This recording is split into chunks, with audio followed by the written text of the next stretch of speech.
Good afternoon, everyone. Welcome. Today is Wednesday, July 17th, 2024.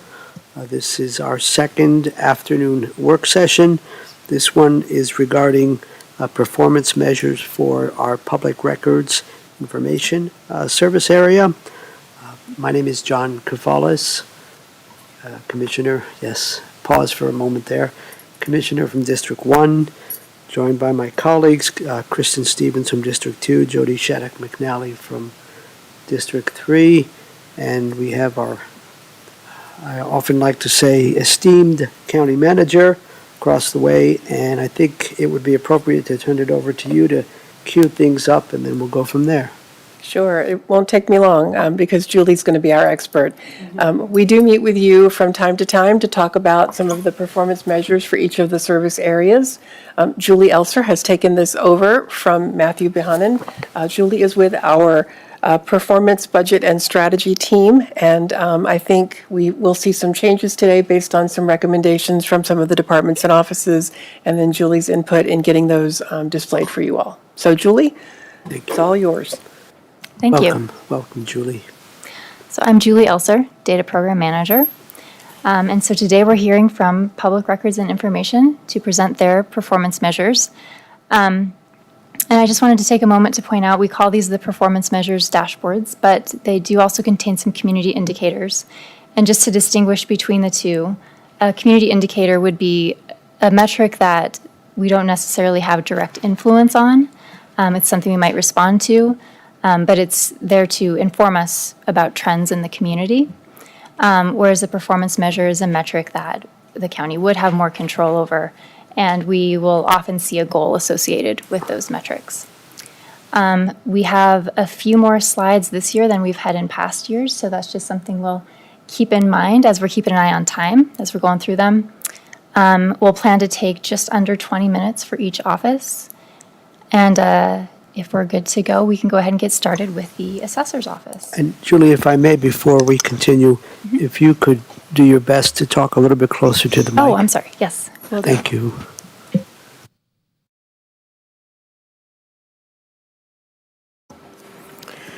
Good afternoon, County Commissioners. Bob Overbeck, Larimer County Assessor. I have the pleasure of showing you our 2023 performance and metrics. We couldn't do this without the hard and dedicated work of the staff. We had a very, very busy year in 2023. So just to move right along, one of the key measurements that every assessor's office is measured by is the coefficient of dispersion. It is an average of the ratios of the medium, and it came in at 7.2 this year. We are required under state statute to be at under 15.99. And it ticked up a little bit, and but yet you can see that it fluctuates, but yet we're still well beyond what the state requires. Some jurisdictions, to give you some idea, throughout the country, there's 3,000 counties in the United States. Some of them require the 20% to be the threshold, but Colorado is different. Their threshold is 15.99. Bob, I don't mean to interrupt, but could you explain a little bit better for regular folks what do you mean by the ratio? I was gonna get that. The coefficient of dispersion is when we do mass appraisal, it is the average deviation from the mean, and that came in at 7.2. We are audited by that number, and the auditor looks at that, and if it's under 15.99, it meets their measurements. But we were down at 7.2. And that's all well and good, and I don't mean to get us stuck, need to get through it, but again, what does that mean for regular folks? I still, what does that mean? Well, again, we are measured by our mass appraisal assessments, and this coefficient of dispersion is a statistical measurement, and as it comes in year by year, you can see it going back to 2014, that having it below 15.99 at 7.2 is where it needs to be. So last question I'll ask. And, then and there are examples that I'm happy to provide you, and I will be happy to share some more information with you once I'm done with my presentation. Okay, and I'm assuming that this coefficient relates to the accuracy of the appraisals that are being done. Yes, yes, it shows uniformity. Thank you. It shows uniformity. Thank you, sir. The next slide will show you is the number of properties per appraiser. Appraisers had to work more parcels in previous years. In 2023, we had more staff, and so 8,900 parcels per appraiser is where we're at right now. I do want to note that in the last couple of years, thanks to your review and consideration, we added 2 data collectors. Now, it's not in not in this data set, but the data collector goes out into the county, collects the data, what appraisers used to do, and that feeds that into our system. So it gives appraisers more time to review the valuation than in the past. So it fluctuates. We like to see it somewhere around this range. We do have challenges as people retire and we have to hire new people. But again, I think we've moved the ball forward in terms of making sure we had enough staff to do a good job in our evaluation and performance. We have inbound calls to the assessor's office. We've been keeping track of that since I've been in office. As you can see, in 2023, we had 15.2 thousand calls in the office. And that is a factor of the high appeals numbers that we had also in 2023. Below that, you'll see property transfers. That's transfers of ownerships. And there's kind of a story here because if you look at from 2020 to 2021, you saw ownership transfers, meaning market sales, deeds transfers, go from 17,000 to almost 21,000 in 21. That's when people were coming into Larimer County and buying property and paying enormous prices for some of the housing prices, and there were bidding wars that were out there. And you saw when rates changed and the markets changed that it ticked down. And so here in 2023, we stabilized at 13.7 thousand. But you can see that the effect of the transfer, the market activity in 2021 resulted in higher call volume in 2023 because we reappraise every 2 years. So you're kind of seeing the second wave come in from that, if you will. Again, our property value protest is just at 36,000. We're actually a little bit under that. At 35,954. Our high appeals were associated with the 40% increase in property valuations throughout Larimer County. Some of the areas of the county saw 60% increases, like in the remote areas, like Red Feather. And the state average, the average increase throughout the state was 40%. So Larimer County average was in line with that. Just to throw out some other numbers for you in terms of how we handled protest, we had 3,800 people walk in to appeal their values in 2023. Of those, 1,100 came to Loveland to have their appeals reviewed. 19,800 submitted appeals online. 11,800 submitted their appeals by mail. We had conference calls, and 570 residents took advantage of being able to call in remotely and talk about their values that way. And then people still use fax machines, and we have 29 in the county that submitted their appeals by fax. One other thing that isn't here, but I'm just going to mention it, we also now manage or oversee 10 tax increment financing districts here in Larimer County. There's really no way to really give you an idea, but it just sort of blends into our overall what we do here. And then I've asked Lisa Teamy to join me here because I remember you had questions last year regarding senior exemptions and some other, to go down even deeper. Thank you, sir. And after Lisa, we'll see if my colleagues have any questions or feedback. We have time for that, yes? Welcome, Lisa. Yeah, shall I introduce myself? I think that would be I'm wise. Lisa Teamy. I'm the Director of Assessment Administration in the Assessor's Office. And so did you want to start with questions on the senior exemptions, or shall I just go over the highlights? So one of the big things that has happened this year, is that we have begun to receive the veteran property tax exemption applications directly to the county. In past years, they had gone through a state office. That state office would determine the eligibility of the veteran for that exemption, and it is 100% permanent and total disability, which is a pretty small group of folks. And then in addition to that, they have to be homeowners. So it's a pretty small population that's eligible. And so we got 143 of those applications in this year, and we approved 123 of those, plus 11 Gold Star spouses, which was a new addition that the state put in 2023. So, and that period of application is over. So that's the final number for 2024.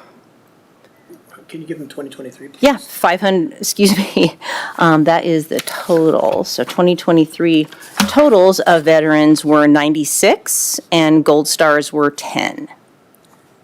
So, and that's also a very small population because it has to be people who are the survivor of a veteran who died from a specific cause. So those are both really small population pools. So, yeah.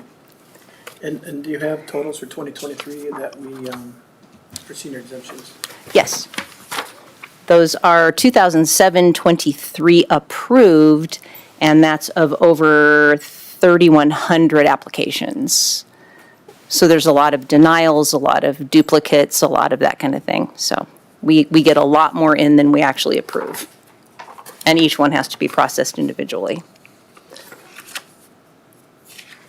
And what was the total dollar value that received? So for 2023, and these are called verified reimbursement totals, they come from the Division of Property Taxation. The way this works is people get a senior tax exemption. If the funding is approved by the legislature, then the state treasurer reimburses us for every dollar we don't collect from the actual property owner. And last year amongst senior and veteran, it was $12,359,000. So that's how big of numbers we're talking about. Do you have anything else, Lisa? I If not, think that was everything I was asked to present, so. thank you. Yeah, You've it done was, an out- just to give, I know you asked questions on that the last time, and I just want to make sure you. Absolutely. It's not a metric, but still, I think it gives some And- color. And I do have a table that I prepared that if anybody's interested, they can see it, the years in which it has been funded versus not been funded, which is sometimes a statistic people want to see. Well, let's see if my colleagues have any questions or comments regarding the various property tax exemptions that have just been described, and just in general regarding the metrics. Commissioner Shaddock McNally, please. Thank you, Mr. Chair. I'm sorry to make you repeat this, and I would love to have that table, but you're saying for 2024, 2023, I heard 143 applications, but 100 This is for veteran only. for veteran only, for the veteran, 143 total amongst that and Gold Star. and Gold Star, but 123 approved. 123 approved for veterans, 11 for Gold Stars. Okay, and then 90, I heard a 96? 96 was for 2023. Oh, okay. Yeah, And then, and 10 Gold Star, and that's the first year that Gold Star existed as a Okay. separate category. and then what was the number of applications approved for seniors? For 2023 was 2,723 Out of the 3,100? out of 3,100-ish, yeah. Okay, I appreciate that. I wasn't sure if I heard those other numbers. Yep. And I would love to have that chart, and thank you so much for providing that information. That's all I have, Mr. Chair. Thank you, Commissioner Stevens, and then I'll have a couple of questions. Yeah, with the denials, what's the main reason for denials for for the seniors, for example? Either people aren't old enough, or they haven't owned the property long enough, or that it is not their primary residence. Gotcha. So we do a little bit of detective work for instances in which somebody might have an out-of-state mailing address since they purchased it, as an example. And then we will deny it. They can't appeal, but nobody's ever appealed that particular one.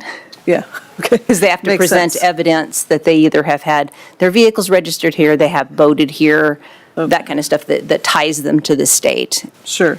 And then with some of the veterans that didn't get, were they maybe not on 100% permanent That's exactly disability? correct. Okay. Yeah, that was, Okay. yeah, every one of them this year has been for that reason. And everybody gets a custom denial letter that tells them why. Okay.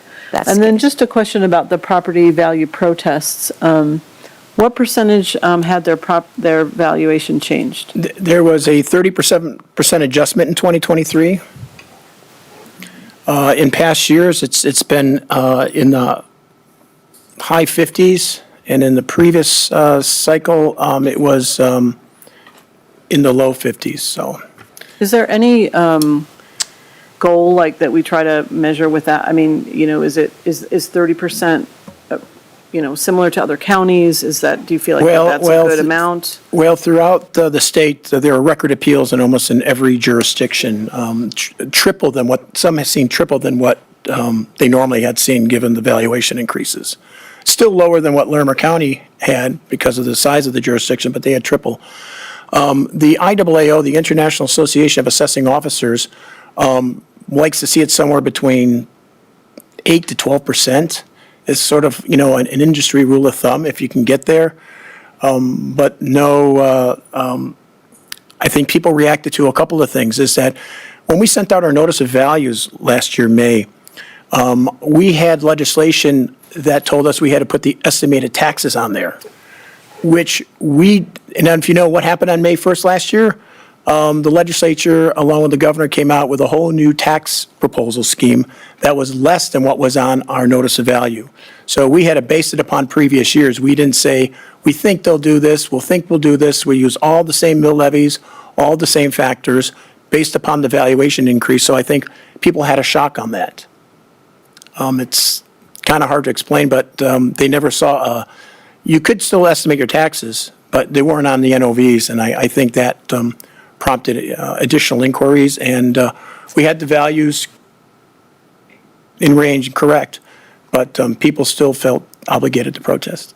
Sure, I think that's naturally going to happen when your property values go up that much, right? I mean, there's this, kind of shock, I think, and so, and I think you're right, absolutely right. The tax measures that came into place later helped lower some of those values, but not in time for the notice that went out. So, yeah, I mean, to me, that seems, the 30% actually doesn't seem to be as high as I thought it might be, so I'm glad to know that. I would say if we had the 55,000 reduction instead of the 55,000 reduction and the lower assessment rate, with the NOVs going out in May versus at the end of the session last year, I think we probably have a different outcome.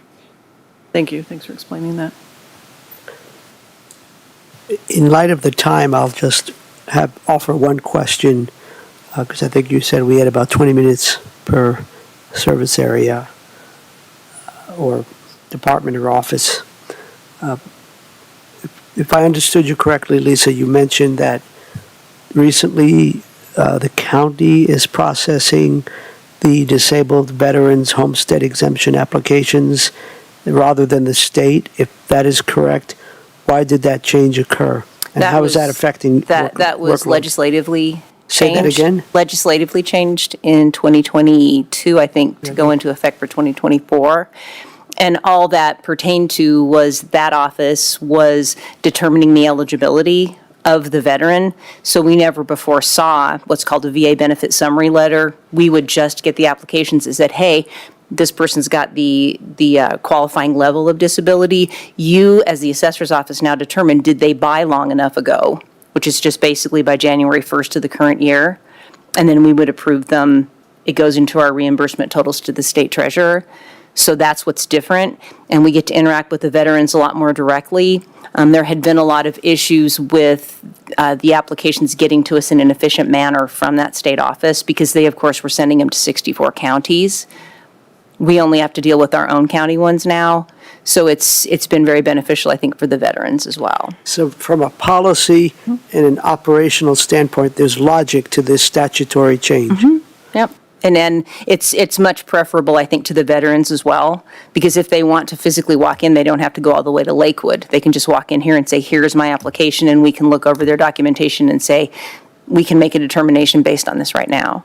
The other thing I did forget to mention is the senior tax exemption will be portable in kind of a limited set of conditions for 2025 and 2026.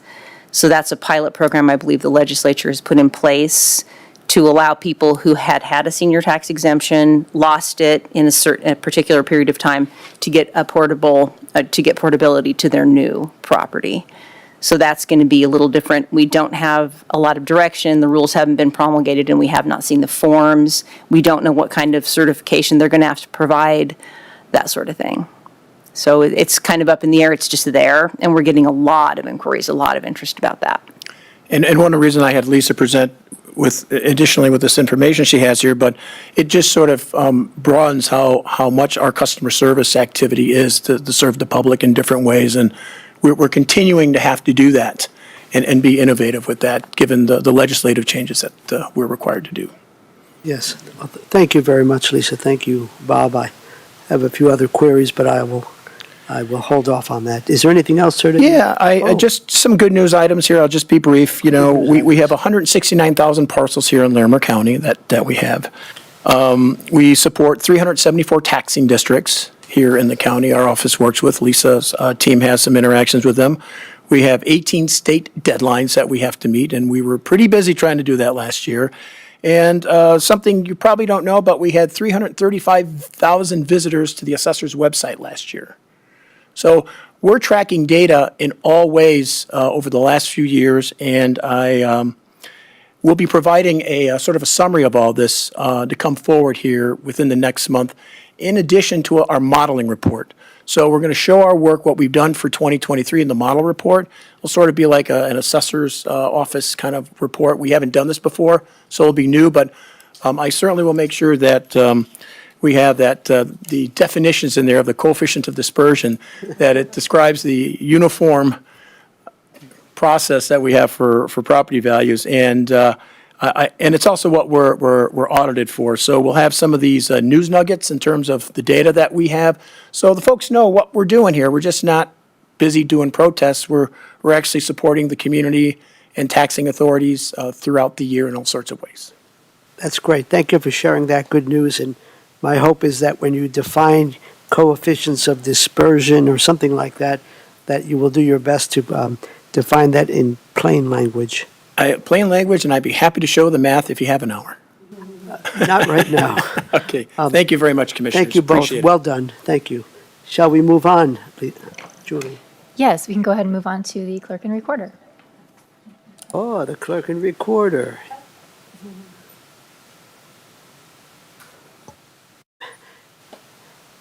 Welcome, clerk and recorder. Thank you. Sorry, I had an issue with the button. I'm Tina Harris, the clerk and recorder. And I do have someone with me, Justine Pierce. She's our business operations manager. I don't have her sitting here with me because hopefully, you know, she just hangs out with me a lot. So one of the things that we worked on really hard this year, we haven't really changed much for our vehicle licensing data that we're presenting today, but we are going to work towards doing that. Our focus really is I want to focus on telling a compelling story.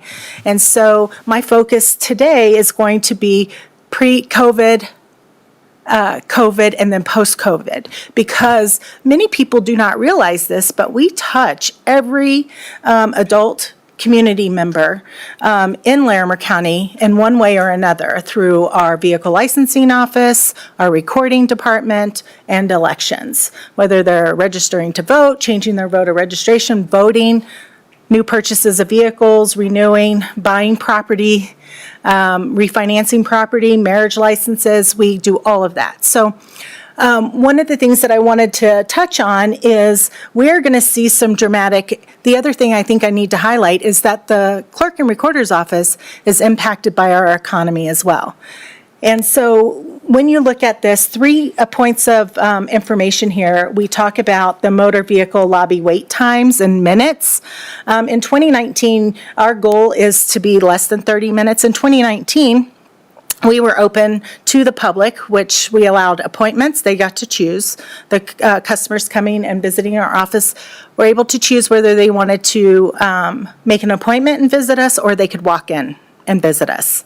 And so you'll see that we were averaging about a 35-minute wait time. And then in 2020, when COVID hit, we went from March until the end of the year, we went to all appointments because we wanted to decrease the amount of visitors that we had in the building. And we did not close not a single day during COVID. And we really pushed our online services.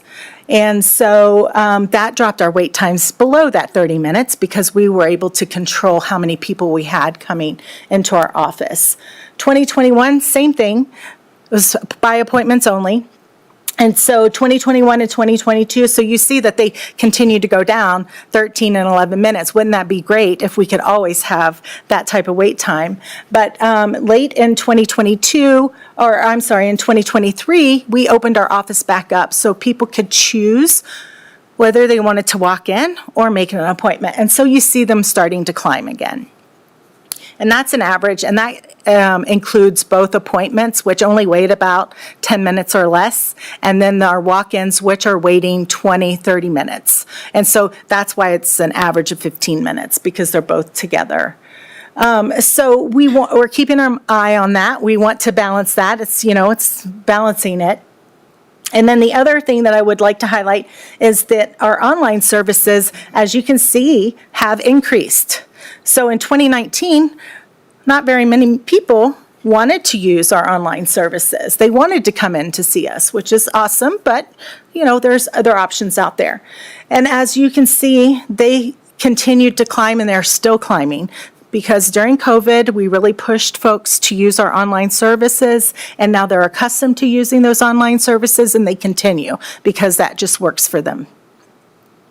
Now, what's most interesting about all of this is the number of transactions that our technicians have that process annually. And what you see in 2019, we were averaging about a little over 13,000 transactions per staff member. And during COVID, you see that go down. And then in 2022, you see that it goes down below the 11,750, which is our goal for our technicians to process. And that is because there was an issue with inventory for new vehicles. They were unable to get computer chips. The manufacturers were unable to get computer chips, and so it really impacted the number of transactions that we saw come through our office. In 2023, you see that there's inventory on the lots now, and we're back above that threshold. So we're right at about 13,000 transactions per individual, yes. So that tells a very compelling story. It just kind of takes you on that journey. And the other thing that we added, Commissioner Stevens in October requested, because we do recording and elections, requested some information about our other departments. So this year we've included a little information, and this one tells a very clear picture about the impacts of over the last few years with the interest rates. So in 2019, this is for recording, and this is recorded documents. I've included some data for comparison from 2019 to 2023. 2019, on average, we recorded about 84,000 documents per year. And then in 2020 and 2021, you see that spike, record high documents recorded, and that's because interest rates were so low, people were refinancing their property, and you saw a lot of people were buying and selling homes as well. In 2022, post-COVID, you see that start to come down to 75,000, and in 2023, we only recorded 55,000 documents. And that's because the interest rates are a lot higher, so you're not seeing the home sales as you have in the past. And so we are starting to see it climb, and we will start to see it climb as those interest rates go down, because people who have purchased homes during the high interest rates, they will start refinancing their homes. The other thing that we do offer in our office in the recording department is passport applications and photos. So we are a passport acceptance agency. And what that means is we can accept passport applications for first-time passport issuance in our office. There are only 2 in Larimer County. That's the post office, which they don't have very consistent hours, and then our office, which does have consistent hours. And so pre-COVID, we were averaging about 4,000 applications a year. And as you can see, during COVID, we stopped accepting passport applications. And then towards the end of, I'm thinking that's 2022. Towards the end of 2022, we opened it back up for accepting applications again. So you can see just in a few months, we almost received 3,000 passport applications. In 2023, it skyrocketed. Everybody wanted to travel. They can travel now. So we were quite busy with our passport acceptance as passport acceptant agencies. So we were doing over 6,000 applications through that year. We hosted several Passport Saturday events as well. So that contributed to those numbers. Marriage licenses, those continue to increase, right?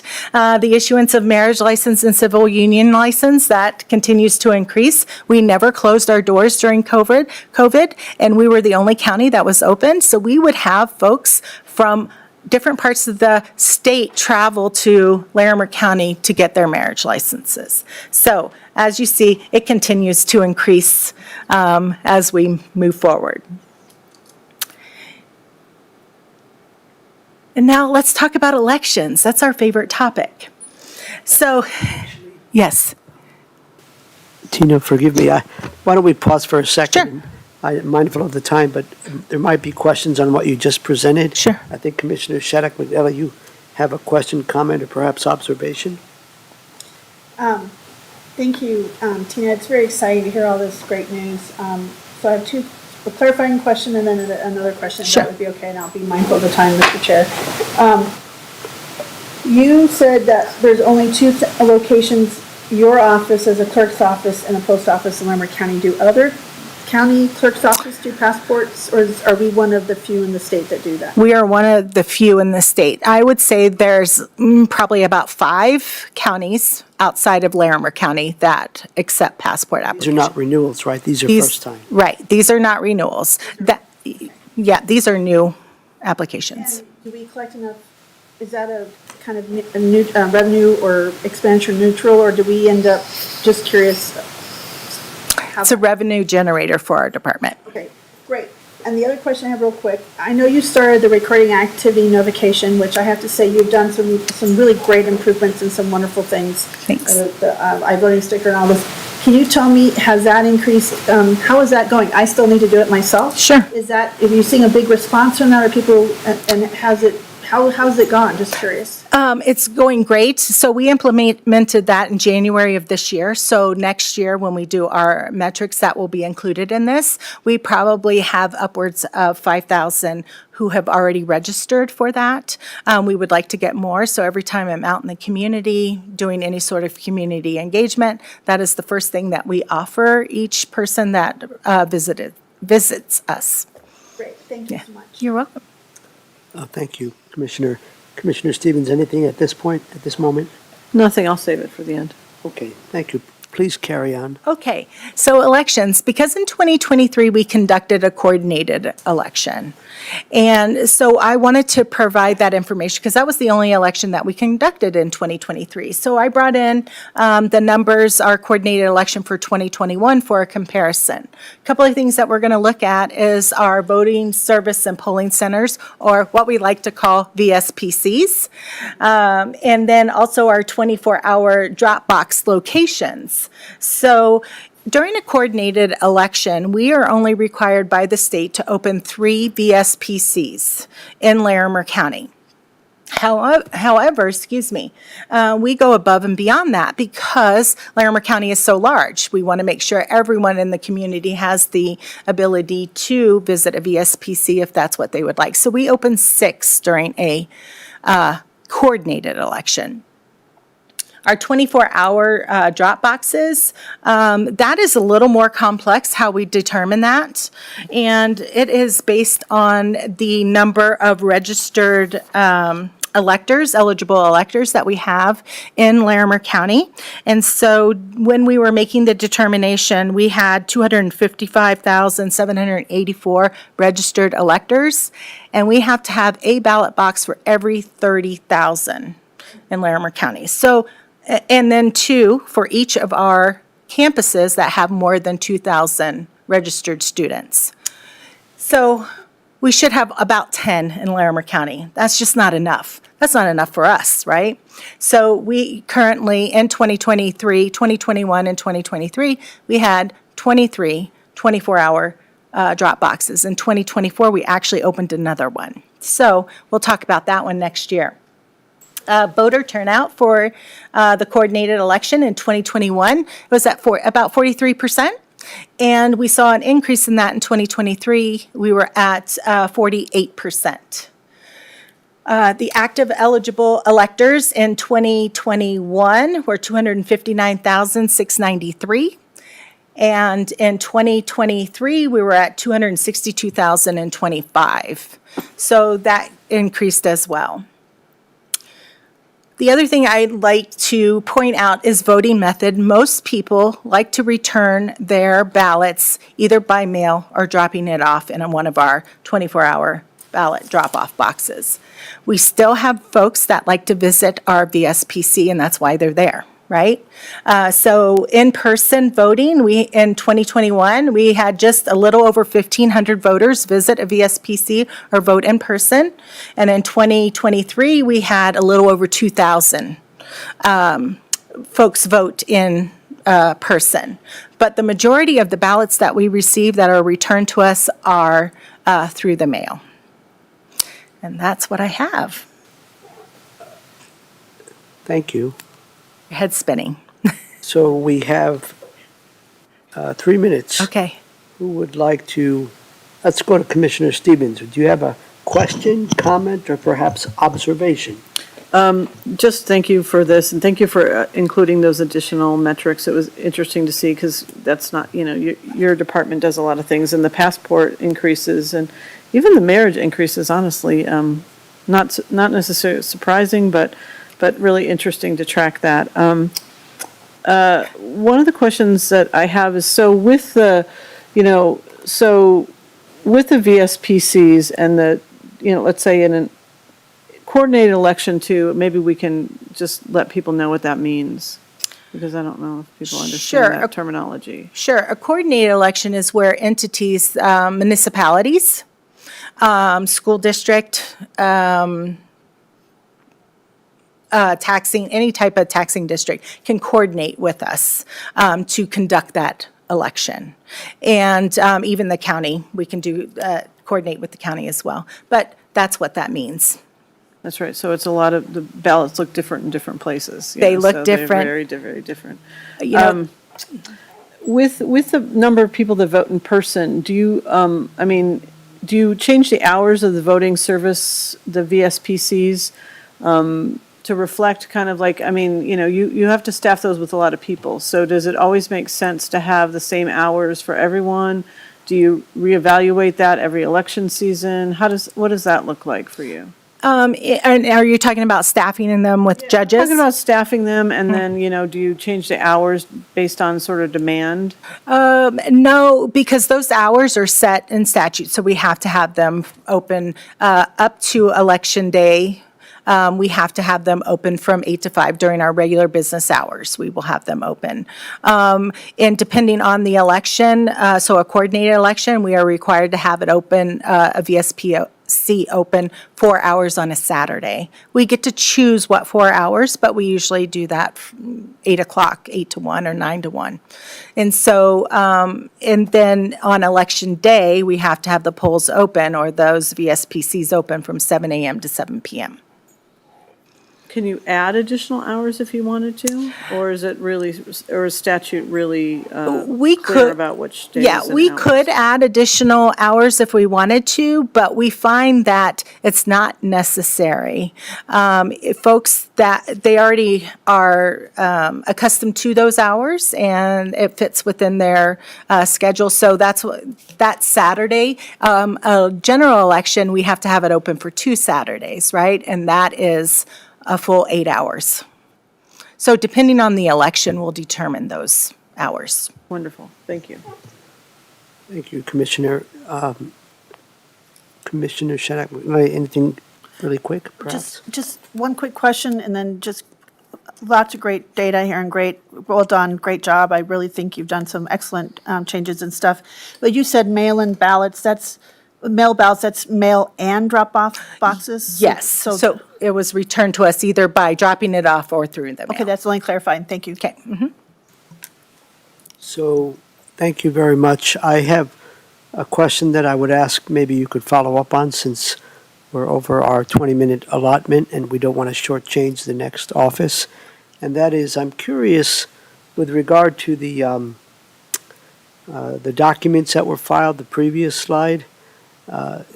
We must know how much revenue we're generating on document recording fees as well as documentary fees. A little curious about that. There is at least in the old days, I recall there is a distinction, document recording fees and documentary fees. Curious, how much money we generate and what that goes for, I suppose. Thank you, that's all. Okay. Well done it once again, and we wish you a wonderful rest of your day. Thank you so much. Oh, great. So we'll now invite our folks from the county treasurer's office, including our county treasurer. Wow.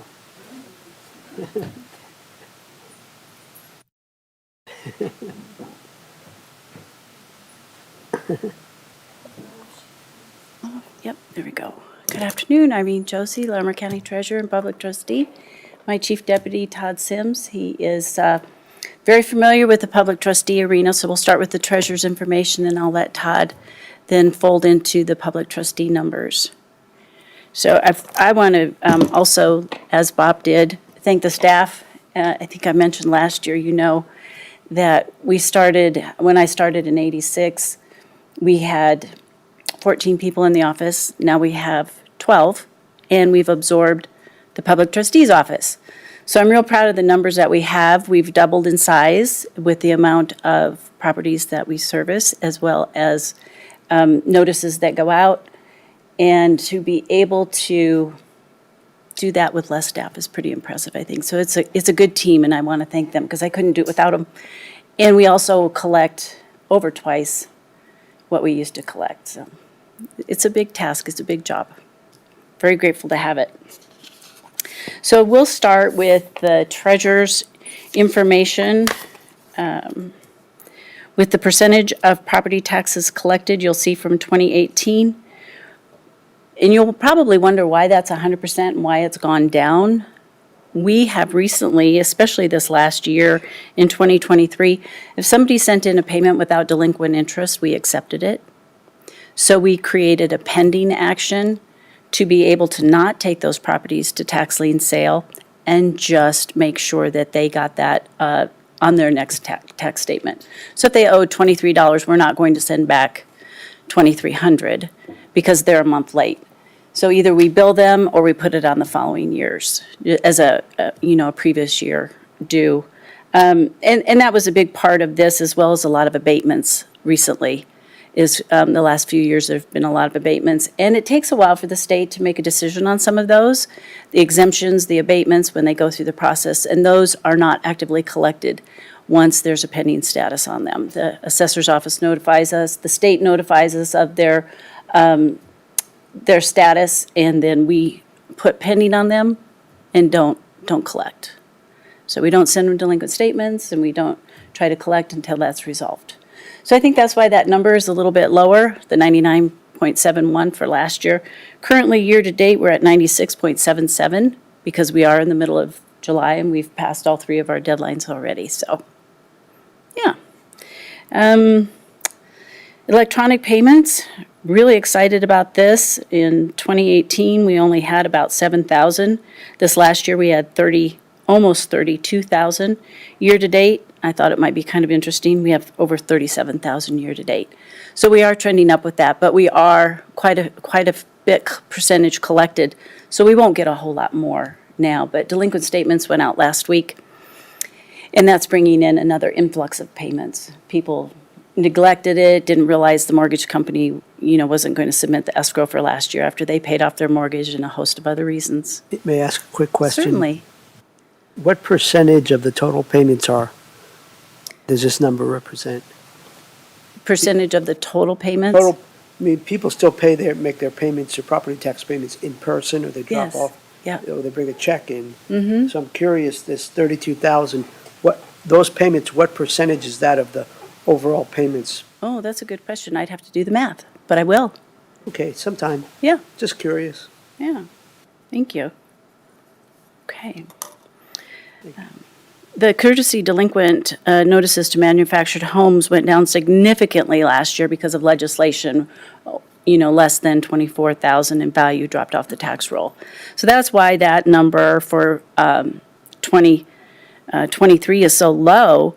In 2023, we had almost 1,500 manufactured homes on the tax roll, and with the new valuations, a lot of them went back on. So this year, we have almost 2,200. I'm not exactly sure how that will relate to our notices and our delinquencies, because we are a little bit ahead percentage-wise with manufactured housing collection. We're about 1% higher than we were last year at this time. So we'll see what the orange tags look like in September. Hopefully, it won't be a big burden as it has been in the past.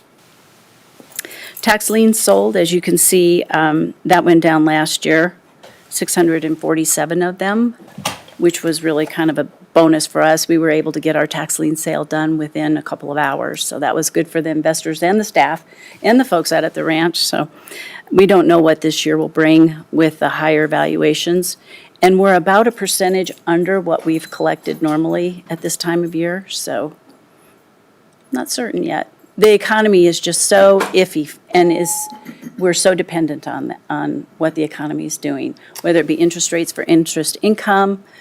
Todd will talk about releases of deeds of trust. Nobody is refinancing or purchasing right now. Well, I say nobody, but it's a big difference, as you can imagine. So those kinds of things affect us. With regard to mortgage companies, all of the refinancing that we had when interest rates were low several years ago, most of them have mortgage companies now, even if they didn't, or if they had enough principal where they didn't have to escrow with their mortgage company. But once you refinance, so mortgage company payments increased quite a bit. I don't know the percentage, but I would say at least 10 to 20%. And that's a little easier for us because it comes as a wire and a file. We're not entering each payment individually. So it makes a big difference, and we like that. We also like the self-serve, the online payments, because the taxpayer is entering their information, and we're not adding to our staff to cover that heavier load of more properties. Do you have any questions on these figures? Commissioner Stevens, any questions or comments? Well, I have a question. So you said so with the mobile home parks, it was if they were $24,000 or less than $24,000 in value, then there were no tax. They were exempt. They were exempt. So with the numbers increasing because of property values increasing, do you think that there'll be any adjustments at the state on that number? I do. Okay. I don't even think that's going to be in play next year. There's a commission, as you probably have guessed, that is going to be dealing with manufactured houses and how they're handled. And one of the suggestions that's been brought forward is that we give them back to the clerk and recorder. Oh, she's not here. And the premise behind that is the biggest concern is it truly is the only real affordable housing we have, because it is, more affordable, even though it's still not that affordable. And people can lose their home for not paying property taxes. But if you don't get them tagged, like your car, you won't lose it. So it would be a once a year, you get renewals just like you would with your vehicle, because they do have VINs, and they were with the motor vehicle at one time. They do have titles. So in the 70s, they were with motor vehicle. So the commission, I'm the current president for our state association, and the commission has been allowed one county treasurer, and I selected Weld County because they have more manufactured housing than we do. And so Bridget Grimm with Weld County will be representing us on that commission. I'm really excited to see where that ends up, because I think there are some inequities right now. It got really wide to treat it like a real piece of real property or a piece of personal property when you treat manufactured homes a little differently. And then this statute changes, but this one doesn't. So it got a little wide and a little bit sloppy in the statutes.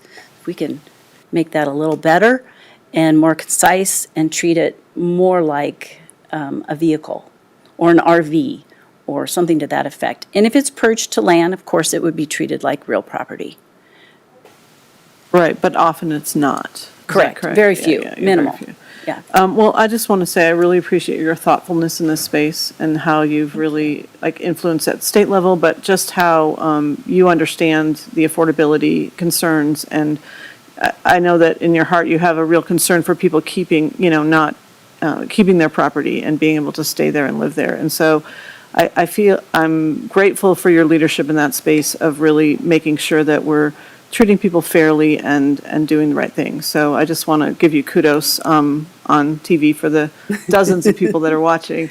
But people should know that you have thought a great deal about this and how to do this the right way. So. And the team, I have to give Donna Brady and her team, the office manager, kudos, because I think one of the reasons why the liens sold at tax lien sale are lower is because this time of year we are actively pursuing delinquencies with regard to, we have a software that can find emails, phone numbers. We've been calling people, emailing them, and doing everything we can to make sure that they understand that this will only create more issues, so. Well, and then with the liens, to have those sales done in person and only for, which means that they're largely local, I think is a Yes. really big piece too. This is not, we're not attracting investors to do that kind of speculating. And so that's also another piece where I really appreciate your work. Thank you. I don't have any questions, but I do wish to add an exclamation point to the kudos that were offered to you all, especially in this arena. You have indeed been a bit of a champion to try to help with policy and making sure that folks have all opportunities not to lose their homes. Yep. Thank you. And I'd like to turn that over to Todd if there are no more questions on the treasurer's side, and he can talk about public trustee numbers. Yes, thank you, Irene, and thank you, Commissioners. So I'll talk about the two major metrics that are affected in the Public Trustee Office. And you'll see there, the first one is the release of deeds of trust, which is going to trend very closely with what you saw earlier with the clerk and recorder, based on their recorded documents, which trends just as this is. When interest rates were low, everybody was refinancing and things, and so it got to 2021, we were at 34,000, which was a huge number, which looked great for the budget when we're charging $15 per document. It looked really good, and then interest rates skyrocketed, and everything has come down to what you see there at 2023 at 9,058. You'll also see smaller numbers in there. That is 780 were paper, which are either brought in or mailed in, and then 8,278, which are done through two electronic software companies, which Simplifile and CSC. So it's nice to get the electronics, but it has definitely dropped significantly, and that's what everybody is going to see with the interest rates. So hopefully we can start to trend back up a little bit with those, because that's obviously what the market would look for. There is a positive note. I will also give kudos to Irene, who was a big advocate of changing the fees for release of deed of trust. So the public trustee fees for recording releases or for performing the releases hasn't changed in 23 years. And so we finally have gotten to a point where the release has gone from $15 to $30. which will look much better in the long run. So we're hoping that, we'll see what the feds do. How's that? And we'll see what, with everybody else, right? We're all watching it the same. So that's kind of an update on the releases and why they are as they are. If you look at foreclosures, you'll see the obvious trend of where it dipped down very deep during COVID, during the moratorium where foreclosures were suspended. That's why that had dropped so far down, and that's very nice to see. Wish it would stay that way, but unfortunately, the moratorium lifted and we're now cranking back up.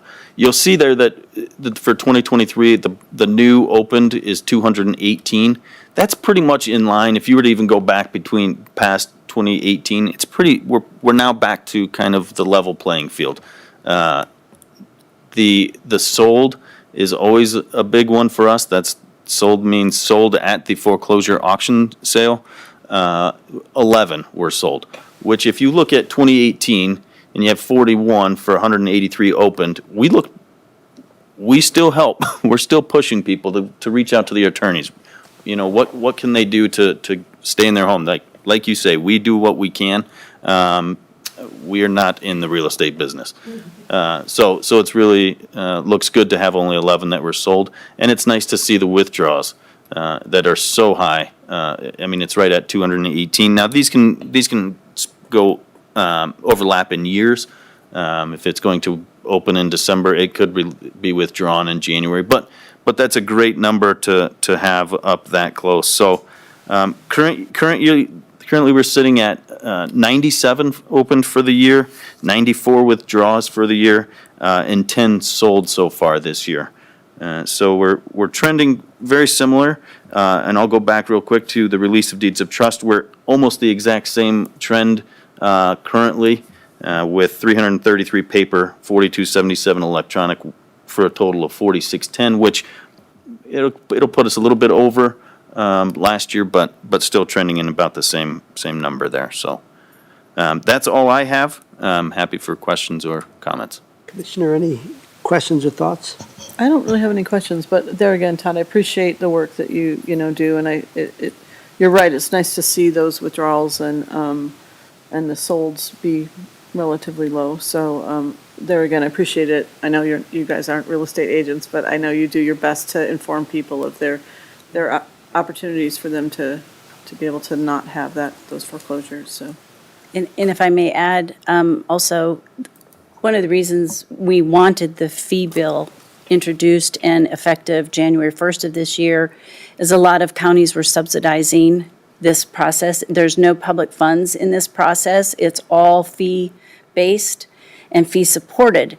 But it was getting to the point, and all 64 counties have to follow the same laws. So how do you make it so the smaller counties who have 1 in 2 foreclosures in a year, who were subsidizing that with some of their staff, how do they equalize that?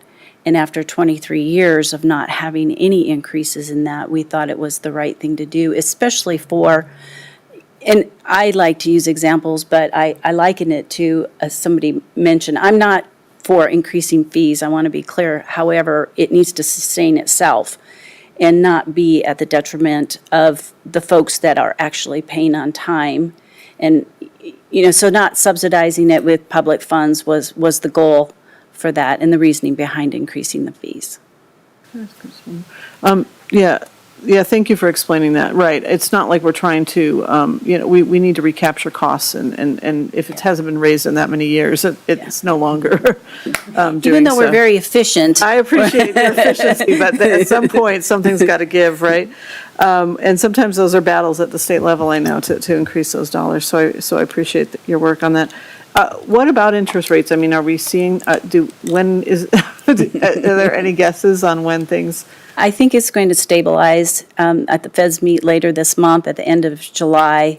We've been fortunate, as you know, was able to return some interest income that was not budgeted last year.